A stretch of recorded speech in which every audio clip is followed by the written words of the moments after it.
I am Ferdinand Marcos, and I am the President of the Republic of the Philippines.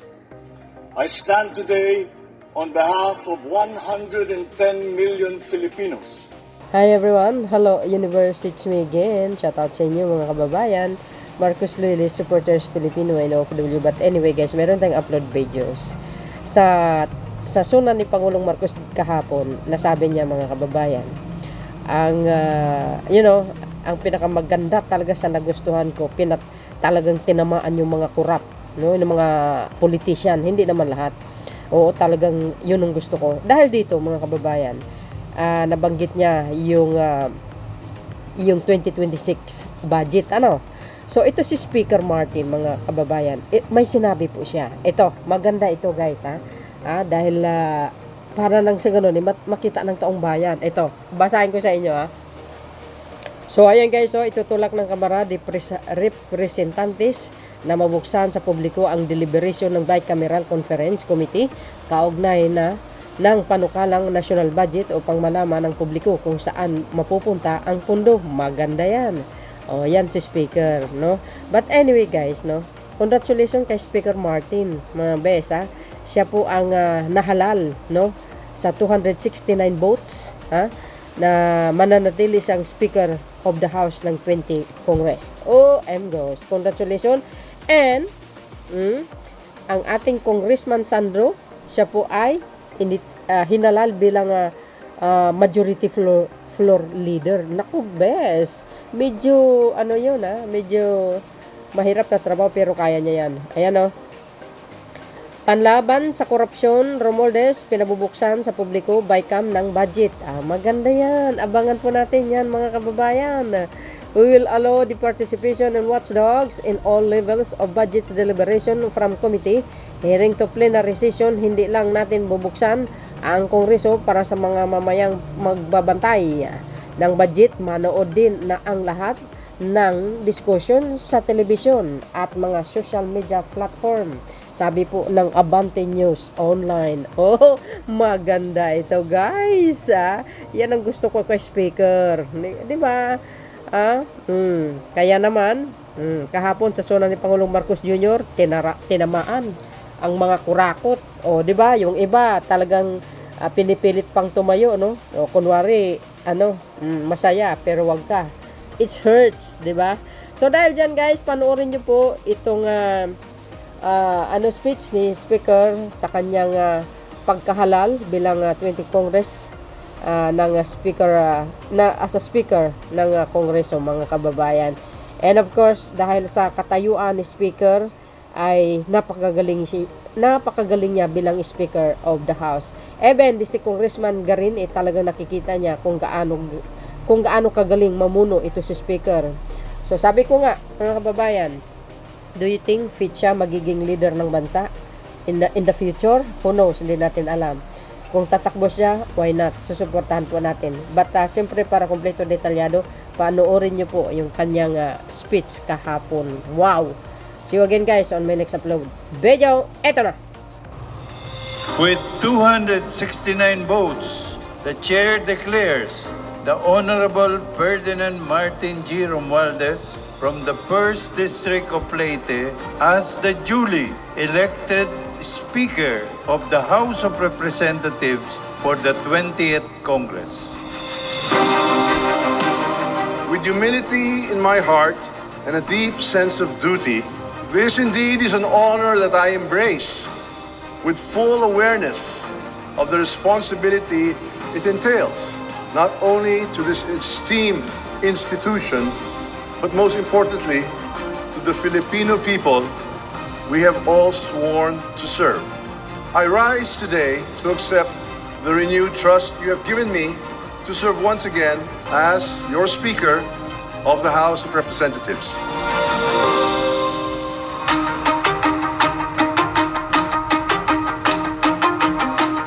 As we open the 20th Congress, we build upon the foundations laid upon in the 19th, advancing reforms that bring the government closer to the people and restoring trust in this chamber as a true house of the people. We convene at a time that demands unity of purpose, clarity of vision, and courage of conviction. We are not here to preserve power, but to pursue progress, not to serve ourselves, but to uplift the lives of our fellow citizens. Bawat batas na ating ipinapasa ay salamin ng pangarap ng bawat Pilipino, mula sa estudyanteng nangangarap, sa manggagawang lumalaban, hanggang sa pamilya patuloy na umaasa. To my fellow representatives, thank you for your continued support and your commitment and unwavering public service. Ang kapulungan ng ito ay boses ng taumbayan. At kung boses ng taumbayan ang ating dala, tungkulin natin ito'y gamitin para sa kanilang karapatan, kabuhayan, at kinabukasan. So, narinig nyo yung guys, ayun, ang sinabi ni Speaker, yung speech niya, mahaba. Mahaba po yan. Talagang yung speech niya, makita nyo dun guys. Mayroon siyang pinatamaan. But anyway, hindi na natin pag-usapan yan. So, congratulations kay Speaker Martin Romualdez. At saka siyempre, ang ating congressman na si Congressman Sandro Marcos. Siya po ay majority floor leader. Naku, medyo mabigat yata yung hawakan niya guys, pero kayang-kaya niya, no? Kayang-kaya niya, matalino yung batang yan eh. So, dahil dyan, mga kababayan, alam niyo ba ito si Speaker, na talaga namang binoto siya na nakakaraming congressman. So, ibig sabihin, nakikita nila sa kanya yung leadership niya na talagang maganda. At Kung hingi lang po sana ako ng update, meron bang update to sa speakership? Nadagdagan ba o nabawasan ba yung mga sumusuporta kay Senator Repa Romualdez? Election na po kasi sa Monday. Yes, so nagulat ako nung nalaman ko yung latest kahapon na nasa 291 na members ng 20th Congress ang pumirma ng suporta para sa Speaker ng 19th Congress at ngayon ay re-elected na bilang kongresista ng 1st District ng Leyte, si Congressman Martin Romualdez. So 291, napakalaking numero po niya, no? Considering that we are only 300 plus, medyo overwhelming yung pagpapakita ng suporta. So syempre wala pa yung election, pero the way things are running, medyo tumanda na ako sa Kongreso. This is my 6th term, last term of my 2nd round. Kitang-kita, no? Very clear that Congressman Martin Romualdez will be the next Speaker of the 20th Congress. So kung wala na kayo nakikita mangyayari niya pagbabago sa Monday. Well, unang-una, ang speakership kasi is usually based on 2 factors. Yung ikaw ay may suporta ng administrasyon at pangalawa, ikaw ay nakapagpakita ng iyong kakayanan na magsilbi. At nagulat ka ako nung nakita ko yung mga nakapirma kahapon. Andun yung ating former president, Congresswoman Gloria Macapagal-Arroyo. Napirma din doon si Congressman Claude Bautista, who's a good friend. At ito nga ang naging campaign manager, one of the campaign managers of Vice President Inday Sara. At nakapirma rin doon yung anak ni Congressman Albi Benitez, si Congressman Javi Benitez. And doon din yung bago naming kasamahan na magre-representa sa party list ni Senator Bongo, yung malasakit party list niya, nakapirma rin. So if you look at the profile of those who signify their interest to support, of those who signed and manifested their support for Congressman Martin Romualdez to be the continuing Speaker of the 20th Congress, makikita mo doon all sectors, all aspects. It simply shows na yung kanyang being, Congressman Martin's being a consensus builder, yung kanyang leadership na nakikinig, yung kanyang liderato na nagdedelegate. Example, may bagyo ngayon. Marami ang hindi nakakaalam. Bakit ba nai-empower yung mga kongresista makatulong kaagad sa baba? Ito dahil binibigyan ng linya or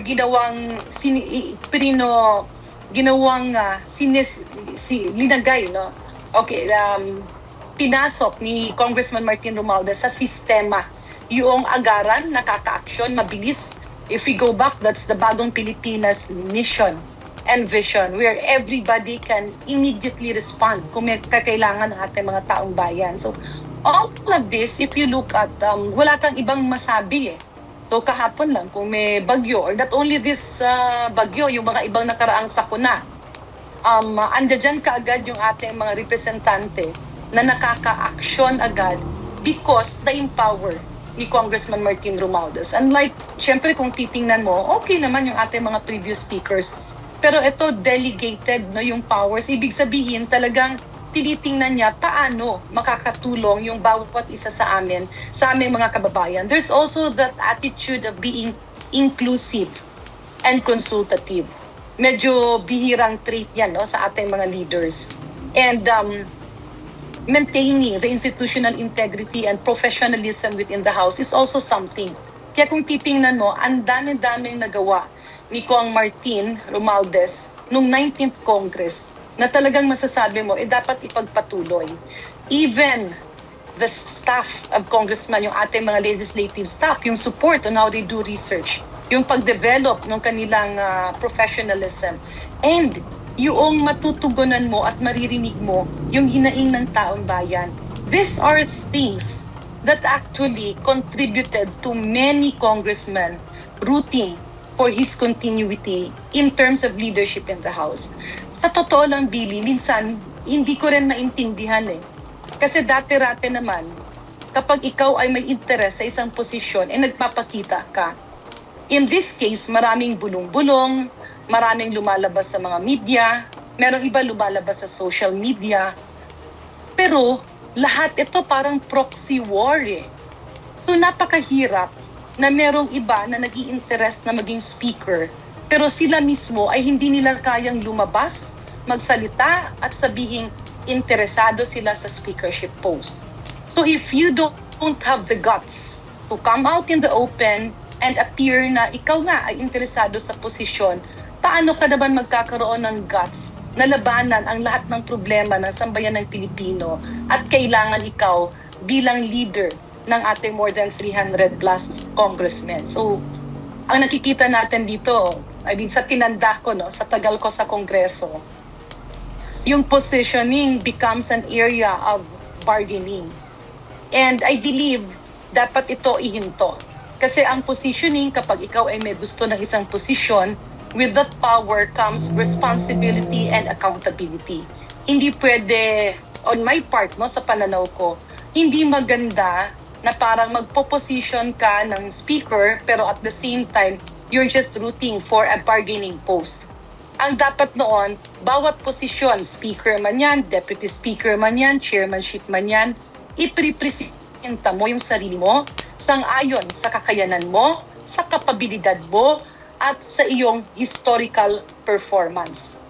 That is how we should choose the leadership positions in the House of Representatives. Hindi pwede yung kakilala ni ganito, hindi pwede yung, o sige para hindi naman gulo, bigyan ng posisyon.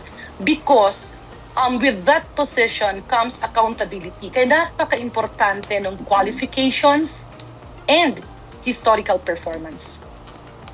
Narinig nyo guys, sinabi ni Congressman Garin, do you think si Speaker Martin fit siya magiging next leader?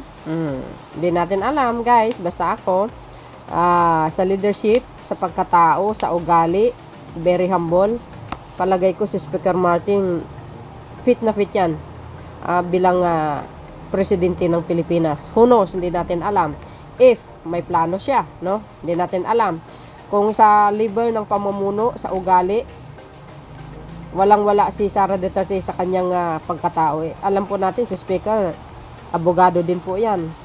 Nagtapos din ng Harvard at dekalidad ang pagkatao niya. At saka, ang gusto ko lang sa kanya, very well-mannered, mga kababayan. Hindi siya pala away. Parang si Pangulong Marcos Jr. Alam nyo, yung magpinsan na yan, talagang grabe ang suportan ni Speaker Martin sa kanyang kuya, which is ang Pangulong Marcos Jr. Kaya believe ako sa kanya. Buti pa nga si Speaker, makita mo yung support niya. Pero si Senator Aimee, wala. As in, wala. Mismo kapatid pa kamo, kung yan ay kapatid. So, ako guys, saludo ako kay Speaker sa kanyang pamumuno. At marami talagang bumuto sa kanya bilang 20 Congress Speaker of the House. So yun guys, maraming salamat sa inyong watching. See you again when we next upload. Bye bye bye. Yan babus. God bless Philippines.